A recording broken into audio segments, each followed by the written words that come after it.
কাজগুলো আপনাদের নিয়ে আসি, কিন্তু কষ্ট লাগে ভাই।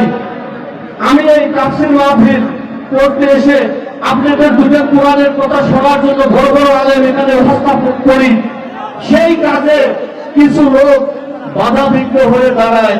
আসলে আমি বুঝি না আমি আপনাদের কি অন্যায় কোনো কাজ করতেছি, আমি তো মানুষের কাজের জন্য ব্যয় করতেছি। আমি কষ্ট লাগে আমার পিঠে পায়ের পর্যন্ত এই ইসলামের জন্য আমার কাজগুলো থেকে আমি দিয়েছি। আমি এই পূর্ববঙ্গের 10টা গ্রাম এই সমন্বয় করে সংগঠনটা আমার ভাই করে দিচ্ছে। আমি গরিবের সন্তান, আমি গরিবকে দেখার জন্য এই সংগঠনটা স্থাপন করছি যে আমি গরিবকে কিছু নিঃস্বার্থভাবে দেব।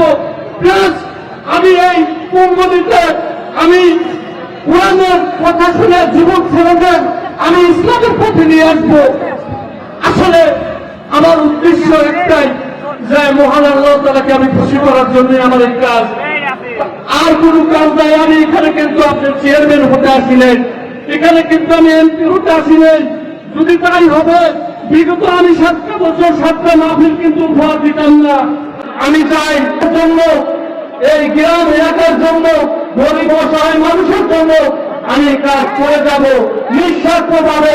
পাশাপাশি প্রতি বাৎসরিক বড় ধরনের আলেমদের নিয়ে এসে আপনাদের ভালো তাফসীর মাহফিল শোনানোর ব্যবস্থা করব। আমি তো টাকা পয়সা চাই না, পারলে জীবন 2-4 টাকা না হলে নাই, কিন্তু আমি তো সহযোগিতা করবো ইসলামের জন্য। না বলবেন না, বলেন না, কারণ ইসলাম যদি কেউ উপযুক্ত করে কোরআনে আছে তার ইমান হারা হয়ে যায়। ইসলামের প্রতি যদি সে বাধা দেয় তার জানাজা পড়ে গ্রহণ করেন, এবং যদি লোক তাহলে যদি জানাজা করেন আল্লাহর কাছে আপনি কবুল করবে না। এটা মাথায় রেখে আপনি ইসলামের পক্ষে কাজ করবেন কি করবেন না